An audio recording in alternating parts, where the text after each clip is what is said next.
morning, good afternoon for our third, fourth, fifth new signing in recent weeks. Seems like we're constant rentals here at the Grosvenor House Hotel, and it gives me huge pleasure today. Perhaps we've signed some big names and some big champions over the last few weeks, but I have to say this one particularly makes me very, very excited. I know Lee doesn't say too much at the moment. That's going to change over the next few days and months, but for me, I think now we've signed one of the most exciting, promising and talented young fighters in Britain at the moment. And a lot of people in boxing who I respect told me a great deal about Lee Selby, and you know, one of those obviously was Chris Sanagar, but to see it firsthand in Northern Ireland recently, and actually a performance which I don't think he was overly pleased with, and Chris wasn't even overly pleased with, where he went into an atmospheric, quite ferocious crowd and really won every round against a very decent fighter in Martin Lindsay. This kid, for me, has one of the most exciting styles I've ever seen. He can punch, he can move, he's got swagger, he's just got something about him when I look at him and think he's going to be a future champion of the world. And I said on Twitter recently, I know Kevin Mitchell said to me that nothing's certain in boxing, and you're quite right, but I would put, you know, a significant wager. I was going to say my house, but just in case something went wrong, I quite like my house. But this kid's going to be a world champion. I honestly believe that. I think he's got all the skills, the attributes to become a world champion. And I know that's a bold statement, but really that's the ambition that we've got with Lee Selby. We want to build him into a superstar. He's got the ability and the skills to become a superstar, but at the moment, he's a big name in boxing, in the boxing community. I want to turn him into a big name outside of that community. I want to start building shows around him in Wales, and I want to build him into a big superstar, just like we've done with Kell Brook, just like we've done with Tony Bellew, just like we've done with Carl Frampton. He's got all the ability to be able to do something like that, and I'm very excited about the journey ahead. Just to give you a couple of quick bits of news about the short-term plans, April the 20th in Blackpool, Lee's going to be fighting, most likely defending his British and Commonwealth title, and we were just talking about a potential opponent there. Joe Murray is someone who we think is a really great fight. We'll be making him an offer this afternoon. I know he's been looking for action, but straight out on April the 20th, and then June the 15th in Cardiff with Gavin Rees, co-featuring both of those in a big show in Cardiff. We want to go after the European title and then get him out as quickly as possible. You know, give him plenty of fights, plenty of action, plenty of activity, and as we strive to win that world title. I'm already looking at different governing bodies and routes in which we can take, and you know, I'm very excited about the journey ahead with Lee. To say a few words, someone who's instrumental in the signing, tell you a little bit more about Lee Selby. Certainly educated me about Lee and really the incredible talent that he has. I want Chris Sanagar to say a few words. Well, like Eddie has said, you know, he's an extraordinary talent, and I believe it's an example to every professional boxer, because Lee started the hard way. He started on non-television shows, you know, just small shows, and now he's built himself up to here. And this is really got to give heart to every professional boxer who turns professional. You don't need to be an Amir Khan. You don't need to be, you know, a James DeGaulle, you know, with an Olympic medal. If you're a dedicated person and you have the skill and the talent, you will rise to the top. Yes, it is a lot more difficult, you know, than having a golden path set before you. But Lee Selby is, you know, the example that someone can come off these non-TV shows and you know, rise to the top. You know, as I said, he is a great talent. I've taken Lee Selby to Las Vegas and LA, and he's trained and sparred out there in the American gyms. And let me tell you a story that we went into Johnny Tocco's gym, just the two of us. Anyway, there was a lot of fighters and you know, and it was difficult to get ourselves into the ring. And anyway, we hung around. I kept asking, and eventually someone said, "Look, yeah, we've got somebody coming in. Would you like to hold on?" I said, "Yeah." I said, "What's it? You know, what's his name?" And they just said, "Chewy." I said, "Chewy?"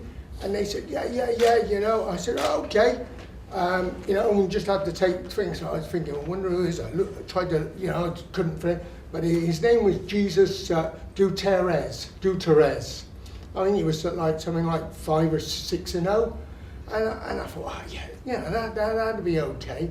But anyway, we went out into the back room in Johnny Tacos and got ready. I told Lee, like, get your hands up. Anyway, when I looked over, you know, he was a big lightweight. You know, he was very thick set, small and squat. So I said to Lee, look, just get behind your jab, don't get flash.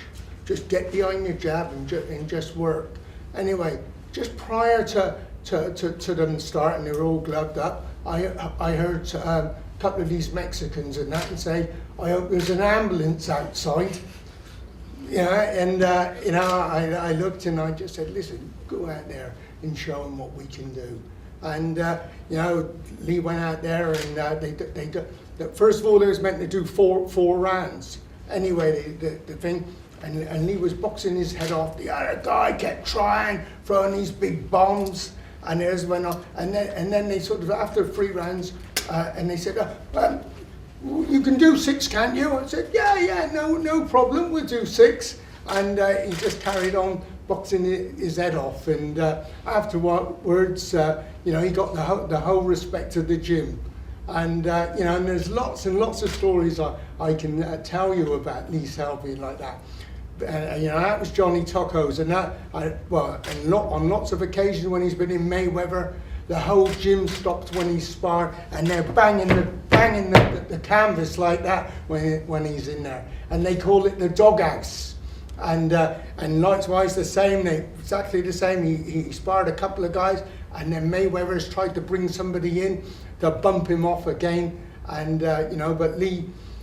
In the time that he sparred in Mayweather's, I don't believe he lost a round, you know. And you know, this is what we've got with Lee Selby. We've got someone special that I think eventually he can go over stateside and do the British proud. Thanks, Chris. And Lee, I know you're a man of few words, but excited about the future. Yeah, first of all, I'd like to thank you for adding me to the team, MATCHROOM. I'm very excited to fight on Sky Sports. And like Chris said, I started from the bottom on the small hall shows. I've worked my way up to this position. And hopefully with your help and Chris's help, my trainer Tony Borg, Team Selby, hopefully it's my time to shine now. What's the ambition? How far do you think you can go? Because I think you're going to be a great fighter. I believe I'll be a world champion. Good. I would bet my house on Would you? Let's both do it. It'd be more fun. We'll both do it. But his house is smaller than yours. That's all right. It doesn't matter. It's still a house. It's still a house.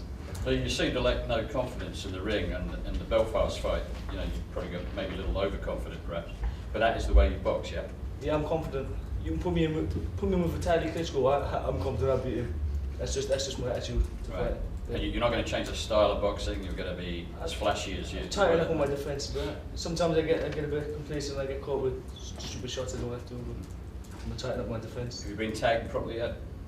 Yeah. No? I spar with heavyweights in the gym, I've never been hurt. Right. So you're pretty confident of your chin? Very confident. I've got the best chin in boxing. Do you take satisfaction from having done it the hard way? Pardon? Do you take satisfaction from having done it Yeah, the hard definitely. way? I haven't been given no meal ticket. I've worked hard. I've come right from the bottom to where I am now. I think that's something that's important, particularly with the Olympic dawn coming before us, where a lot of these fighters who come out with medals and Olympic experience will get plenty of opportunities. But for me, I like the ones that haven't really had the opportunities because they've always worked harder, and I think they're made of sterner stuff. And you know, I think Lee knows he's had to work hard to get to a situation, and now there's plenty more hard work to do. But we've got the platform now to go on and have those big fights and get him the exposure and the money that he deserves. I've been kept in the dark, but I believe what's done in the dark will come to light eventually.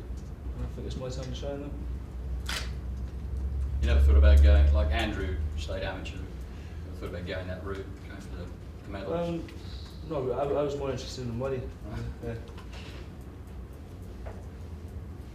Right, guys. There's a lot of good fighters, people like Dean Francis and Glenn Catley and obviously Ross Hale. How does Lee compare?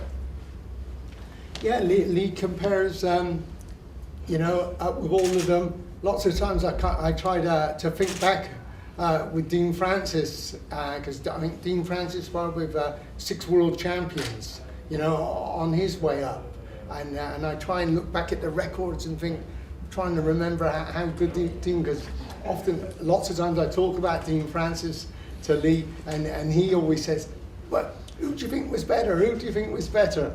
And just recently we've been having Lee over to the gym, and Dean Francis has been showing him a few moves and that. So, you know, naturally Glenn Catney went through to become WBC champion. I had him from a 14-year-old boy all the way through. So, you know, it's very interesting to see things. Sometimes they're better at certain aspects in boxing than Lee is, and Lee is better at other aspects, you know. So, but you know, our goal is to make him champion, you know, and be the most successful of our boxers, you know. Dean Francis was your undefeated European champion, Kathleen, you know, WBC champion, and you know, sadly only held it for the one fight. But you know, Kathleen again the same, done it the hard way, had a final eliminator in Canada, and then went to Germany and win the title. So yeah, hopefully Lee might have it a little bit easier. But he has great talent, and he has talent to equal anyone here in the UK. So the plan is to win the Lonsdale belt outright, then the European, and yes, he'll stay strong at the weight, because he seems very big for the weight. Yes, you know, and you know, it's not a thing. He seems to be able to do the weight sort of 8'12", you know, 8'12 and a half, you know. So even underneath the thing, it's not like he's trying to kill himself and we're coming bang on 9 stone. You know, he's coming in at 9'13". So yeah, at the moment, no problems. Lee, 2 more defensive for the Lonsdale belt, and then you're on it outright. Is that something you think about? One. Just one more. Just one more. Do your research, James. Ed, you spoke about him going for the European title. Alexander Miskurchin's got that belt. Do you see making that fight in Wales? Yeah, I spoke to his promoter this morning actually. That's a fight that we want for June the 15th in Wales. It's important to get that Lonsdale belt. There is a lack of challengers, I feel, for that title. And no disrespect to the potential challengers out there, but you know, Martin Lindsay is a very good fighter, tough as nails. I mean, he hit him with every shot going, and he went into his backyard and didn't lose a round, really.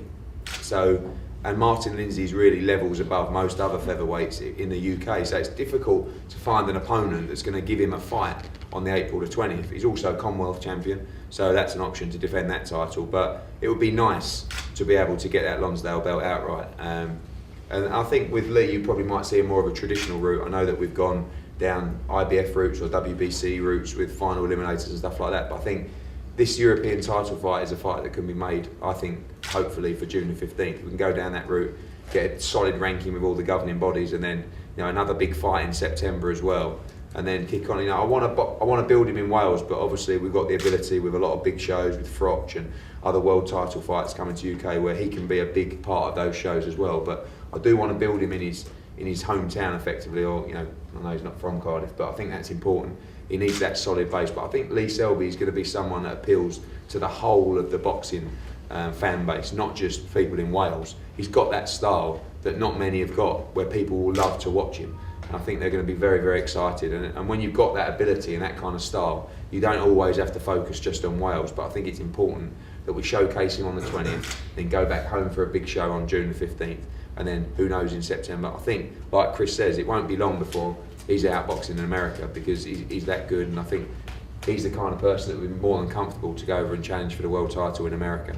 You know, the aim is to make him big enough that we can make that happen here, but I don't think he's going to have any problems going over there to take the belt off someone. Secondly, he's been moved out his 15th fight, 6 of them have been for titles, not only for his 9th fight, but Welsh Harrier title. Do you anticipate moving him again along at that same pace, looking for him to like defences and then straight away after you? Yeah, it's all really down to the team. You know, Chris, Jamie and Tony Boyle, whatever they want us to do. You know, if they say to him, right, we want to speed him up a little bit, we'll speed him up a little bit. If they say we want to slow him down a little bit, we'll slow him down a little bit. I think at the moment, the number of fights he's had and the progression he's taken has been perfect. You know, the Lindsay fight was would have been such a good learning fight for him, because it was in a packed arena, 7,000 people, all booing him. against a really solid fighter and campaigner in Lindsay, and that will really bring him on to his next, fight, and then the European title fight, a bit more pressure, tough fight in Cardiff, and then moving on to whatever level they want to move to. If they want to defend the European title, we defend the European title. If they want to move on to challenge for a world title, maybe we'll look for that final eliminator or interim belt or something like that. But I think that depending on how quickly they want to move, that Lee Selby will be challenging for world titles, in around a year's time. All right, guys, thank you very much. Break for one-on-ones, and April the 20th, Lee Selby out, first time live on Sky Sports. See you there.